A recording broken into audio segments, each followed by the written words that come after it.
Support comes from Gemma, architects, planners, and designers seeking to bring joy to their clients and communities.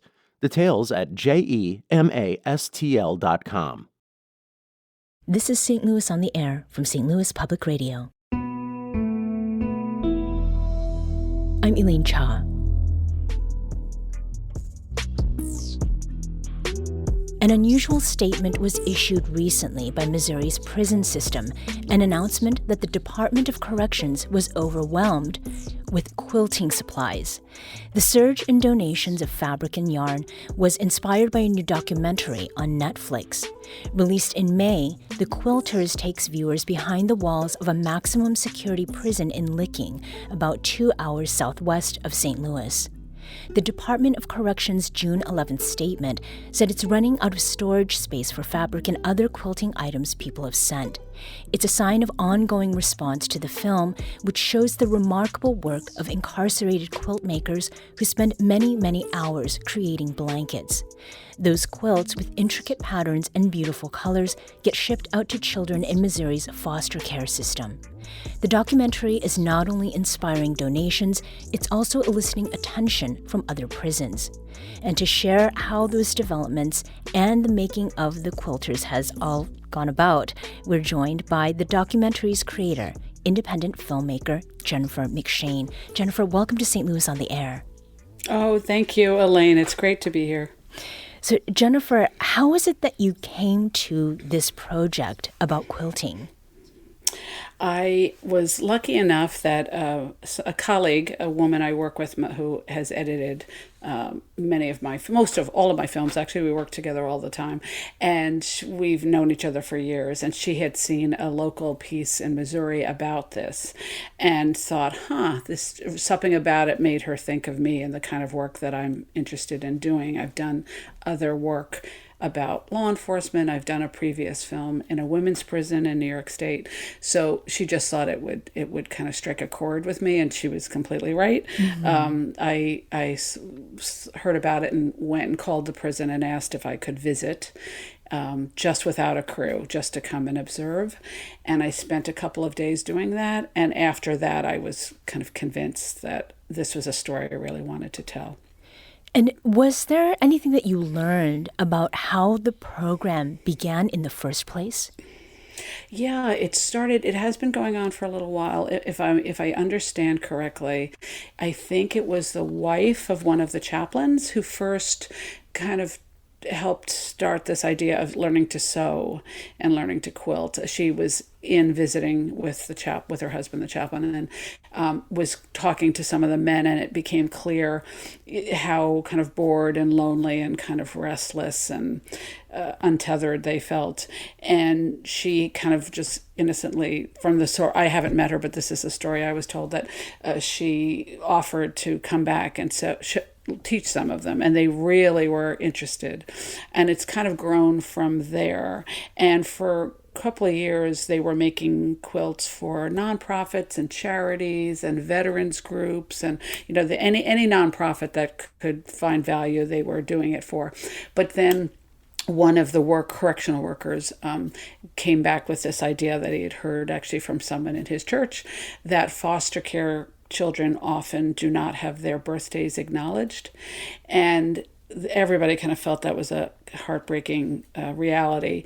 And so they kind of came up with this idea about why not make a quilt for foster children in kind of the counties surrounding the prison, as a thank you, as a way to kind of give back. And it really, really lit a fire on this program, under the men. I think, anyone who knows about foster care or incarceration knows that there's quite a bit of overlap. Many people who have spent time in kind of a chaotic foster care situation growing up can often find themselves in trouble down the road and possibly in prison or jail. Not all the time, but there is definitely a connection in some cases. So I think it really struck a chord with the men that they were somehow filling a need and helping a young person who may have been forgotten or felt uncared for or unloved. So they really, I think the intensity of their commitment was really impressive to me. And I think that's part of why I felt strongly that I want to make the film, because it's such an unexpected kind of intersection of stories, foster care, quilting, and men in prison. You just wouldn't think of that combination ever. You have done work chronicling the lives of inmates in other prisons. What was it that felt different this time? I mean, you have talked about what was distinct, but was there something that was different? Yeah, I think so, actually. I made a previous film in a women's prison in New York State, Bedford, and that was exclusively about women and their relationship with their children. And it was kind of following and focusing on a parenting program where the women were desperately trying to keep a connection with their children and hopefully become, even stronger parents in the process for when they were released. But this was very different because it was so hands-on and so, I think the focus and the attention and the perfectionism, in a sense, that this was very much about art and making something beautiful. And for many of the men, they had never sewed before and certainly would not have considered themselves artists in any way. So I think this was different in the sense it was kind of a self-discovery of a different part of themselves and an opportunity to reframe their identity, because it's a level 5 max. I mean, it's a very tough place, and there's not a lot of room for care and concern and making something beautiful. And then the act of giving it away, I think, adds this other layer that's just very meaningful and powerful to all involved. I mean, I think for the community, they receive these stunning quilts and think, wow, like this, somebody spent hours and hours and hours and hours of their time to make it just right and personalize it. So I think it's this imaginary bridge between a place that most of us will never see inside and who's there and what they might be capable of. This idea of the ability to evolve and change. And I think even for the men, it's, wow, I can be something else. I can be a creator. I can be a teacher. Some of the older men are teaching the younger men to sew. So it just brings up a lot of healthy ways to kind of keep their, I think, their mental state and their sense of purpose, which I think we all need. So in that way, this was very, very different because it really was almost a sacred space. It's such a kind of quiet, busy, beautiful room in a sense, because it's packed to the gills with fabric, which they use every bit of fabric that is donated and turn it into something beautiful. So, but it's just an unusual little space. It almost felt like a beehive. So in that way, it was very different than other places I've seen. And the biggest difference is that I sensed pride. And like I said, I visited a lot of prisons and I've filmed in some, and I don't think I've ever felt that emotion from people who are there. And there's pride in their work. There's pride in the fact that they want to make it as beautiful as possible. They want to be kind to each other, and they care about what they're doing. So there's care and pride, and you don't always find that. Mm-hmm. On that note about the people, Jennifer, we get to meet a number of people in this film, and most of them are inmates. And someone who came across as a essential character, maybe the quilting ringleader, as it were, is Ricky. Yeah. What was it about Ricky? I mean, did he immediately come to you as a linchpin in this? Oh, definitely. And I mentioned I came for a couple of days and just observed and watched. And he really is the Pied Piper. And in the film, some of the other men kind of joke about him being kind of like an Energizer bunny, like he's going constantly. And his story is kind of interesting because he came to the sewing room initially, was brought up to fix one of the sewing machines, because he was good at fixing things. And so but he wasn't part of the program, but he came up to fix the sewing machine. And after hours of working on it and finally getting it to work, he had a chance to sit there and, like me, just observe. And he thought, wow, something kind of amazing is happening here. Maybe I should try this. And he had some background in sewing from his family, from his grandmother. And so that's how he kind of came to it himself. And now it is clearly a vocation. I mean, he really lives and breathes this mission and cares deeply about it. So yes, he kind of rose immediately as kind of a pivotal person to help tell the story, in part because he really does try to recruit new young people to try it, even if they haven't sewed. He's very open about saying, even if you've never sewed, I will teach you. And he fixes all the sewing machines, and he really is, in many ways, is the linchpin of the program in a lot of ways. So. No, William Chill White is another participant in the quilting program. And in the film, Jennifer, he talks about what it means to him to make these quilts for kids in the foster care program. I mean, I love what I'm doing. I love taking care of the foster kids. That's what I love the most. And when I think about girls, I think about pinks, purple, green. And then when I think about the guys, I think about the blacks, yellows, the blues. I zone out and I just sew. This my out. This my out here. This what puts me on the outside. When I do this here, I don't even be in here. And that was William Chill White, an inmate at the South Central Correctional Center, and filmed for the documentary The Quilters. Jennifer, for these men you spoke to, it sometimes feels like quilting is an escape of sorts, but also a way for them to be present and focused. You mentioned it's feeling like a hive, a beehive in that space. What is your sense of what the quilting room itself meant to them? Oh, huge. I mean, in a different point in the film, Chill says something else that I think is also a really important point. He says, we grab this opportunity, and he actually kind of holds out his hand when he's saying it and kind of, motions with his hand as if he's grabbing something. It's very intentional. They could be lying in their cells. They could be working in the gym. There's, other things they could be doing, but they have recognized this is an opportunity to reframe, as I said earlier, and do something positive. And, no matter where you are in your life, in the most unlikely place, you need a sense of purpose. I feel like we all do, no matter where we are as human beings. So it allows for that. So I think they've created a community. It's very, very much driven by the men.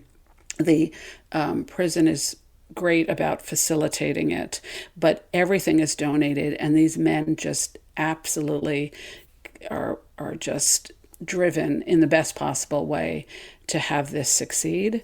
And so I do think it is just a very special community, and I think it helps them emotionally, and it helps them as human beings, and it helps kind of the larger population because they see that something positive is happening in a very unlikely place. Mm-hmm. And I think it also shows us that art can be very healing, even if you don't think of yourself as an artist. And I had a funny moment with them when I confessed that I don't quilt. And it was very humorous because I think they assumed initially I did.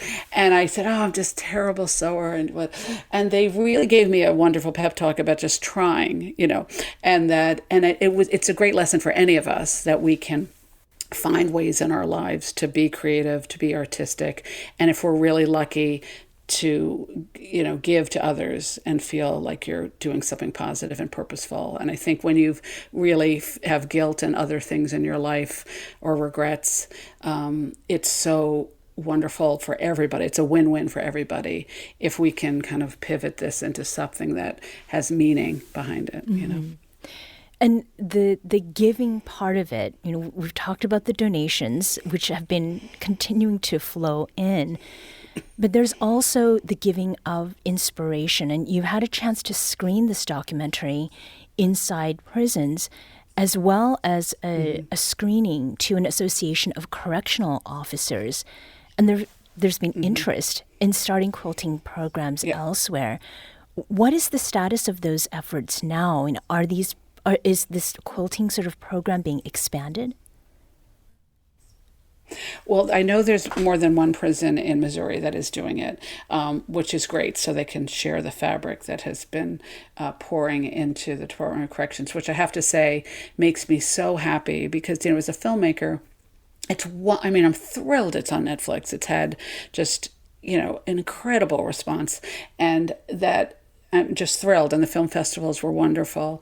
But if somebody can watch something and feel a connection with what they've just watched, that will actually make them stop and say, wait a minute, what can I do? How can I help? And I think quilters really feel this acutely because they understand some of this healing and power that we're talking about and the beauty that comes from doing something like this.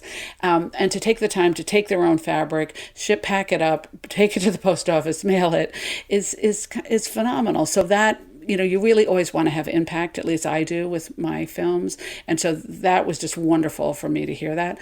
And in terms of spreading it, outreach is also something I'm very interested in. And with all my previous films, I've had pretty robust outreach programs where we've tried to use the film in communities and organizations that need it. And in this case, it's obviously prison. So I was at a prison yesterday in Connecticut, and it was a wonderful screening because, again, it was this opportunity to kind of have a great discussion over what can we do, what in our own facility can be done to make it better. The men had a lot of great things to say. When I showed it to the men in the sewing room, I went back to Licking and showed it, and they also said they would love other men to see it because even if it isn't quilting, any kind of program that is helpful to everybody involved, like in this case, whether it be writing or training puppies or having a garden. They also have a garden at Licking, and the place in Brooklyn I went to yesterday has a garden, and they give what they grow to a local food pantry. That it's a win-win for everybody. And I know I've said that a couple times, but I really believe it. And when I showed it to the Correctional Leaders Association, many people came up to me afterwards and wanted to know how they could show the film to their people in their own states, including legislatures, to try to work on maybe getting some funding, because there was an understanding in that room that any facility, any prison that has good programming is a safer place for everybody. It's just a better place to work. It's a better place to live. It's just a better place. And so I think there's this understanding in corrections that programming is really important. For all involved. It's not being soft to anybody. People want to work and have a purpose no matter where they are. And so I'm hopeful, actually, that this film is going to have some interesting inroads in terms of having smart conversations about how can we think of things a little differently. And that's part of what I love about this particular film, is that when you think about quilters, you don't think about this kind of a quilter. And so, there are millions of quilters in the U.S., and many of them have written to me and said, I drive past a prison or I see a sign for a prison. I've never kind of thought about who's in there. And so I love, and for the men inside to realize all these quilters are really so admiring and respectful of their work. It's just interesting when you can bring very different groups together and have them maybe walk in each other's shoes for 32 minutes. Mm-hmm. And that's what I'm hoping people are doing when they they kind of pop into Netflix and watch it. Yeah, so. It certainly sounds like what you're doing is a stitching together in many ways. Jennifer, exactly. Jennifer McShane is an independent filmmaker. Her documentary, The Quilters, follows a group of inmates in a Missouri prison who make quilts for children in foster care. You can watch it on Netflix. Jennifer, thank you so much for joining us today.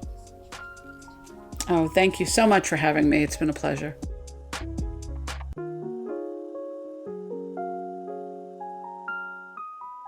This episode was produced by Danny Wissentowski. Audio engineering and podcast design by Aaron Dorr. Our executive producer is Alex Hoyer. St. Louis on the Air is a production of St. Louis Public Radio. Understanding starts here. Do you find yourself regularly listening to episodes of St. Louis on the Air?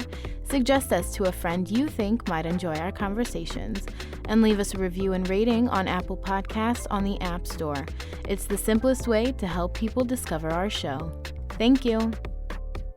St. Louis Public Radio is a member-supported service of the University of Missouri St. Louis.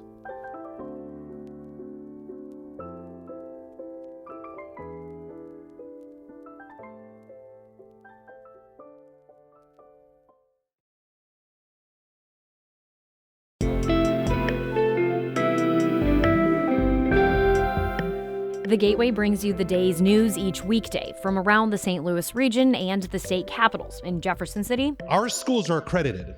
We don't need this bill. And Springfield. How many more years must pass before lawmakers see time is of the essence? I'm Abby Larico. Join me each weekday for The Gateway on the STLPR app or wherever you get podcasts.